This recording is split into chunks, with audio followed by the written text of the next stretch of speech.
Hello,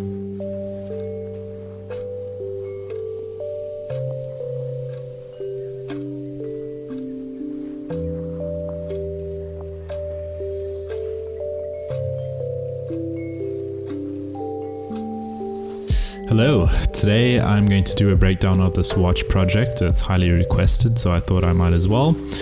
It's actually a fairly basic and simple project to do, but a lot of people wanted me to do a breakdown of this, so I thought I might as well. I haven't actually been doing, I haven't been doing that many tutorials. I've been doing a lot of client projects, which I'm not allowed to show you or do tutorials on. And I've also been doing other things like photography and stuff like that, that isn't necessarily 3D based. So, but I thought I might as well show you this project over here. This is, I thought I'll try and break it down from the start to finish. You can see here that I have some watch straps. It's not very, it's not managed very well because I wasn't really expecting to show this off to anyone. But yeah, so here we have the two watch straps. We're not going to go over that stuff. We're going to be focusing on this region here, and I'll sort of show you how it was broken down and made. Here you can see all my cameras. So I'm just going to hide all of these. We don't need to see these. And then I guess we'll start off from the beginning. So here we have our watch outer ring. I showed you how to do this in my basic watch tutorial. Over here, I do have a saved version of this, as I always do in larger projects. So it should be this one. If I can see it like that. So that's what the unsmoothed version looks like. It's just a cylinder with lines around, and then here I just extruded the arms, and then I put it inside a subdivision surface like so, and then smoothed it out, and that's pretty much it. And so that's how I got the outer casing. The inside casing, I probably need to go and bring this back up again. Where's the inside casing? The inside casing is the same thing. I just need to actually find this. This is not planned very well. There we go. Cool, so this thing. So this is the outer one. This must be the inside one. Cool. So here you can see the inside casing. I took a cylinder, once again, just extruded it and then extruded out different parts of it.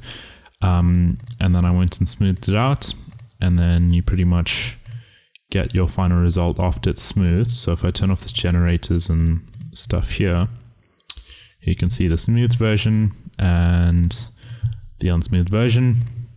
To get these rings on the inside, I actually don't remember how I did that. That was quite tricky. To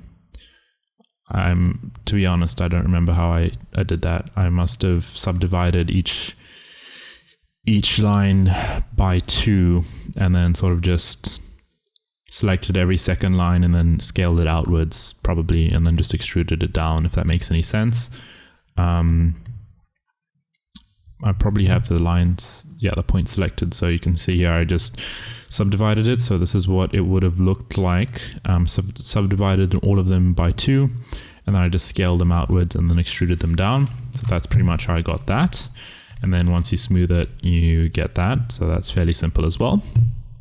And this project is not organized, and I should really go and fix this before I do a tutorial on it. Anyways, so that's the outer part. So if I go and hide, I can go and hide this now, and I can hide this, so we can just get a better view of the inside parts of this watch here. So here we have the handles. I guess we'll start off with that, and I'll just isolate that.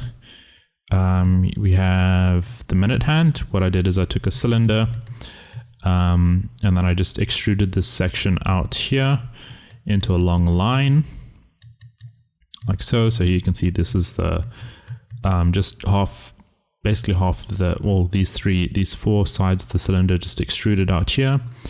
And then obviously I just adjusted the points and stuff to get more of a shape. Then I added 2 lines here and 2 lines here, and then just extruded this little box down to get it down. I can't show it all because this will be like a 40-minute breakdown if I remake the whole project in front of you. This took me days and probably close to a week to to complete this project finally. So obviously I can't redo the whole thing. Here's the same concept. This is just a shorter version of that. The minute hand is very simple to do, or the second hand, sorry. Just take a cylinder like so, and you extrude the sides, just like I did here, except I'm not extruding all the way out here. I'm just extruding the two parts in the middle, and like that. And then here I added some lines to get some variation and stuff like that. I did use a real world reference, which I probably still have on my desktop here. I just found a random watch image on the internet. Where is this thing? Found a random watch image on the internet that looked cool and looked mechanical that I could copy. It's probably inside here. So 3 every days and then watch. It's probably in my assets. Nope.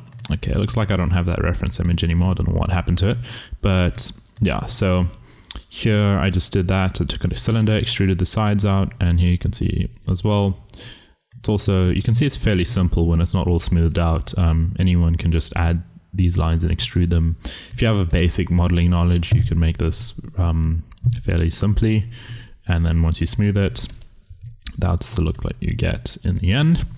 So that's the hands. We can go and hide that. The gears, maybe I should. Okay, so here, the numerals, they're fairly simple to do. You just go and, where's this thing? MoGraph, MoText, then you type in a number, or you type in XII, then you find a font. I was using Times New Roman, and inside that font I just beveled the edges, and then you put it inside a radio cloner, and then I can probably show you.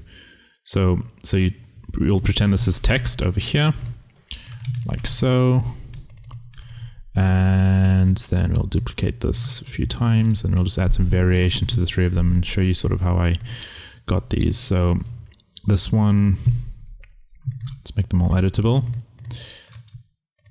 This one we'll extrude this way, and this one we'll extrude up and then to the side, and here we'll maybe extrude like that, just so we can have some variation, sort of see the differences between the three. So what I did is I just added it inside a radial cloner like so, like that.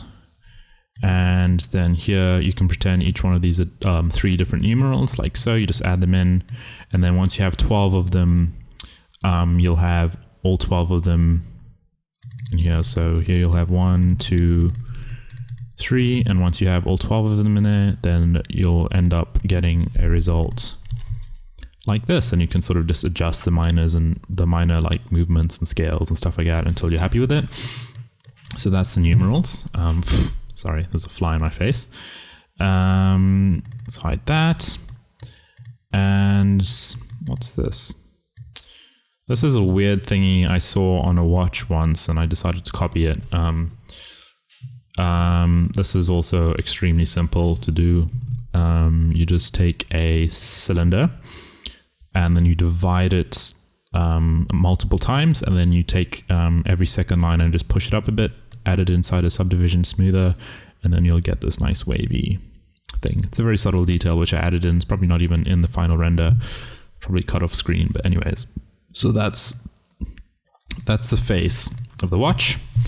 And the gears, now we get into the mechanics side, and this is probably what everyone wanted to know about. So we'll start off with this section here. This plate here, called the mid cover, I like to keep a saved version of everything, especially if it takes a while to do, just in case I want to change things. I got this habit in Photoshop where I'd always keep an editable version of everything, because I always made mistakes and wanted to go back and change things. So if I can go in here into the mechanics, this is the editable version over here. You'll see how I made this part here. So let's just go turn this on. And the reason why I made it non-editable, the reason why I made it editable, I don't even know what I'm saying. The reason why I collapse it all into one is because it's quite slow and stuff like that. So here you can see that I have a null filled with a bunch of cylinders, and also I have some cubes inside some subdivision surfaces like so, and that's pretty much all I did. And then I smoothed the cubes out, and then I used all of that, put it inside a null, and then I took another cube like so, like that, and then I put it all inside a ball, and I used all of this stuff here as a mask or a cut, however you want to say, and then just basically cut some holes all around this plane or cube over here, and then you make it editable like so. You remove all the middle lines and stuff like that, like so, and then you just take all the lines at the top and all the lines at the bottom, and then you go and you bevel them like that. I might want to make this editable first. This fly is flying around my face. Cool, so now you go here, bevel, and then you just go and bevel them like that until you find the exact amount and the proper digits and stuff that you have to put in there, and then that's pretty much how you get the final result. So I'm just going to go and undo all of that. I probably won't save this project just in case. So that's how I made that section there. Cool. And now back onto what we were doing. Cool, so that's how I did the casing. And for the actual textures, now we can load up Octane. You can sort of see, I didn't want to do texturing until the end, but you'll see that there's some textures UV mapped onto here. So I might as well show that since we're on this object already.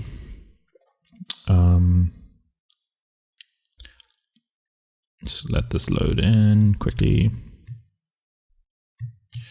My computer's been rendering for like a week straight on a client project, so it's a bit stressed at the moment. Okay.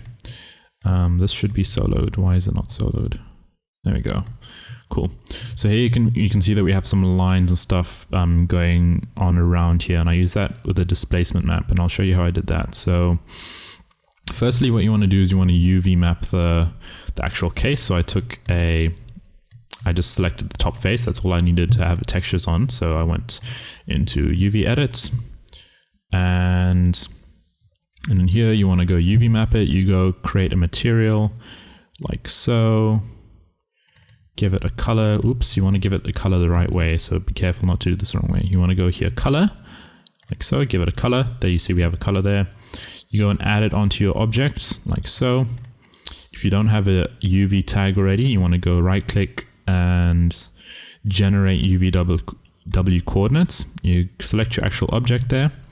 You go into your face mode here. Here you can see that we have our face selected. You want to go and change your projection until you're happy with where your projection is. Here I chose cubic, like so. Then you go into your layers, and then you want to go, and this is the tricky part here. So you want to select your material. And you'll see here we have a background. We have an outline selected of our actual object here, like so. Oops, that was a mistake. Then you want to go layer, fill polygons like that, or before you actually do that, you want to select your actual texture size like so, texture resolution. I went for 4K, I believe, and never ended up using a 4K in the final, but I just went for 4K to be safe. And then you want to fill polygons file, save as Photoshop file, then you save it. I'm just going to undo all of that, like so. And then once you're in Photoshop over here, you'll have a UV export here, which should be this one. If it's not this one, okay. So here I had my UV export. Actually, I have two of them here, so I want to make sure I have the right one. They look the same. So here you have a UV export. And then here I have, which texture am I actually using? So MD engravings, I'm using the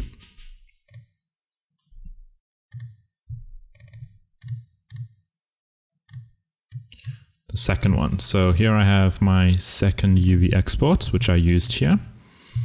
Probably just for resolution purposes. And then here we have our second engravings texture. If I hop in here, you'll see that I have a bunch of vectors, vector lines here. So here we have our UV export over here. I put that inside a smart object like that. And then I took a group which I masked out here. So if I check out the mask, you can see I just used the actual selection of the UV export as a mask, just so that I keep these lines inside my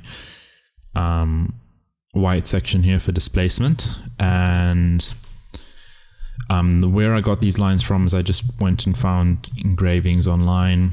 I found some vector engravings online, and I just pretty much just placed them all over the place. I didn't want to hand draw them myself, so that's how I got all that.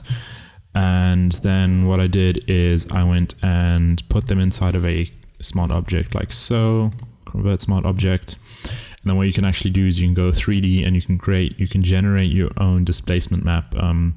You could just use this as a displacement map if you want, but I like the way this displacement map softens out the edges so that you get this very smooth look over here, which you'll see.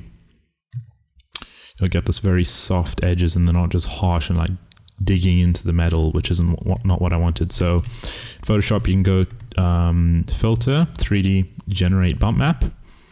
Bump map and displacement map are basically the same thing. So here you'll see that it'll go and generate a nice view for you like that. You can obviously go and change the settings and stuff that you want, like so. And that's pretty much what I ended up with over here. So here we have our bump map. You want to make the background white and then everything you want displaced black. And then here you'll see that we have our nice displacement map over there. You can adjust the settings and stuff to how it fits you, like so. And then once that's done, this is a 4K resolution texture. Once that's done, you go and you pop it into your displacement here, like so, and then you adjust the settings to how you want it to be. And then you end up with your actual engravings texture mapped on here. And it's also UV mapped, so it all fits on perfectly onto your thing, like so. And that's pretty much how I did that section. So now we can hop onto the gears. So let's go and solo this and then hide that. Now the gears, the way I made those is I just went and used a cogwheel like so. And here, I'm not too sure how these settings work exactly, but I just scaled it down to real world scale first. And then I sort of just messed with these things. Why is it not working? That's strange.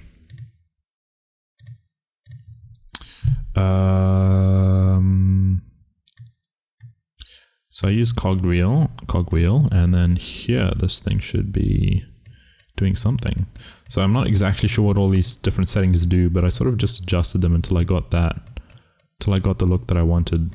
But for some reason this thing is not working properly. Let me just scale this down and then try again.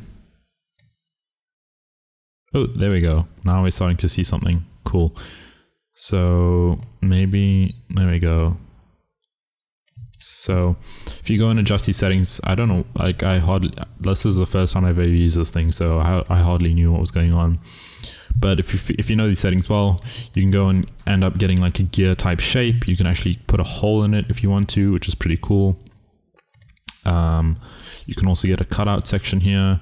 So you can go and add one hole, spokes. Yeah, so you can go and do that, and you can just make this nice and small, like so. Let's use holes actually. Something like that. You get the idea, and then you can add a hole in the middle, and then you go and extrude it like so. And then inside your extrusion, you can go and add caps on the end just to give it a bit of a smoothing on the ends. So here you can go add caps on the ends and you sort of get the idea of that. Okay, and then that's how I did those gears, and pretty much just made variations of the gears, plopped them inside a, sort of try to connect to them all on the edges. They're obviously not perfect. A lot of the time they're intersecting each other. I could probably use math to make them all turn correctly, but it was the camera angle so far away you wouldn't even notice if they're going through each other or not, so I didn't even bother going through that. So you can see I just set up different gears, different variations all over the place. All of these are made using the cogwheel, so you can sort of play with that and figure out your own variations if you want. And some of these are even just simple cylinders. All of these are pretty much just cylinders and cogwheels everywhere. And so that's pretty much how I made everything. I put them all, placed them all nicely into a nice format over here, like so. A lot of this isn't actually seen, but I put them in there anyways just for like extra details. And then I went inside of Espresso here, and this is where I got nice and fancy. And I linked all of them together, so if one of them rotates, which is the main one, all of them will rotate in the right direction. So this extrude 2 here, if I can go and find this here, extrude 2, is it this one? I don't think it's this one. Oh, it is. No, it's not. Or is it? Select element. Yeah, it is. So if this one rotates, all of them rotate in the right directions and stuff like that. So I pretty much just had to keyframe this one thing and the rest of them would move. I did that just in case I wanted to have some play around with animation and speed it up and slow it down, which I never ended up doing. It's just one linear rotation all the way around, but I set up an Espresso so that that's rotating the wrong way. But you didn't see it in the final. No, it's not. It's just too fast. But it's fine. So that's pretty much how I set that up. And you can do that by... You can pretty much do that by... I can show you an example. So if I take a cube over here, you can see how big these cubes are because the project size is so small. Real world scale style. Take 3 cubes like so. You can go add an Espresso tag, and here you can go and drag your cube in. The rotation is on the H axis, so here you can go coordinates rotation H. You can add in your second cube, coordinates rotation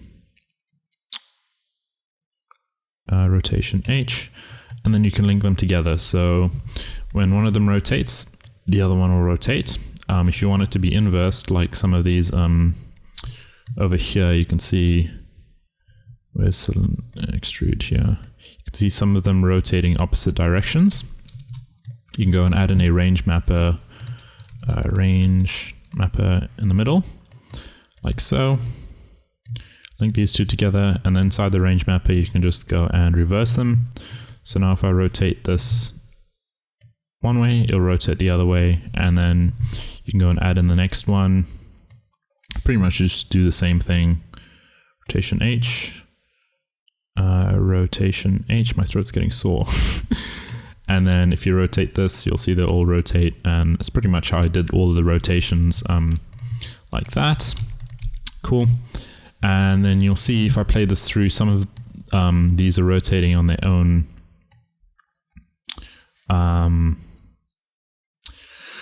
time, and that was just to add some dramatic effect. It's very, very subtle, but it worked so well with the music I was using and with the actual hands, so I added that in. But here you can see I just keyframe these to rotate using steps. So here it'll just go tick, tick, tick, it'll just rotate. I just added some different keyframes of rotations and I changed it to step, and then here you'll see it sort of ticks as it goes along. These ones I used linear, I believe. If I can check this. I use linear. I just had it rotate at a small place, and then I kept the rotation. So here, this keyframe here is the same as this keyframe here. So here it's not doing anything. Then I'll switch, and I sort of mix those together with the hands. So here you can see that every time this one moves a second time, that one will move once. So here you can see it goes tick, tick, like that. So every second jump this one makes, that one makes one jump. So that worked really well with the music. And then if I go back into my gears here,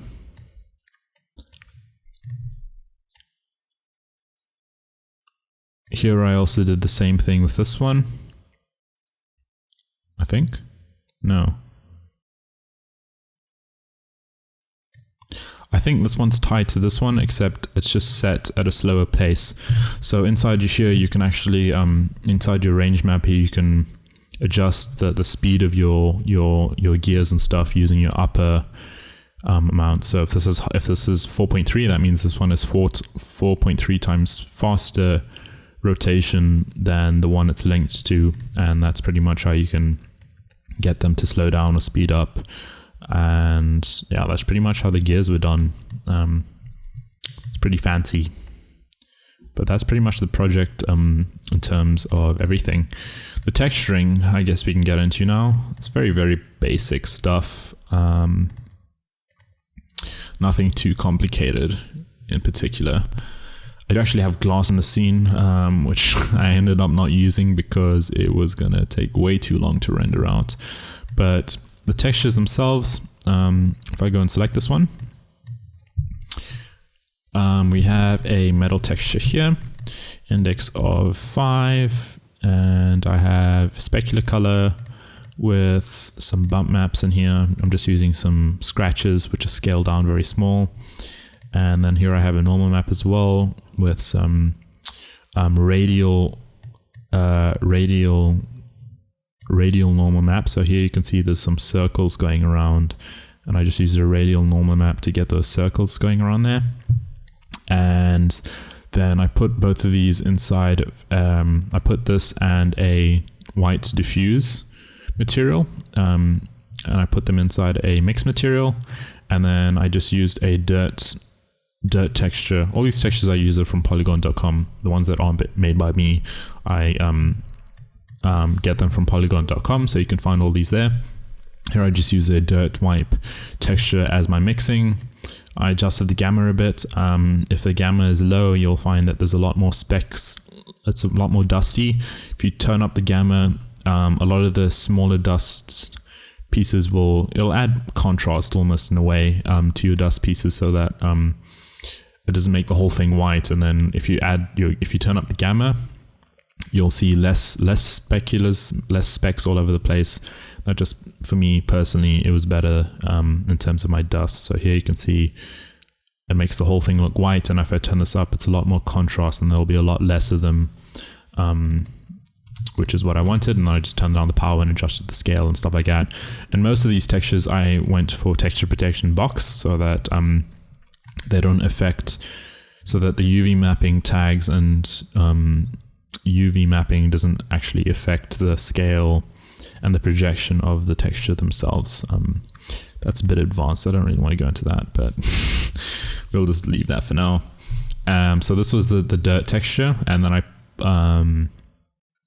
inside the displacement, pretty simple. You just add a displacement texture and then adjust the size and stuff like that until you get what you want. So that's pretty much what I did. I just added a gold version, and then I copied that, duplicated that, and made a silver version of it.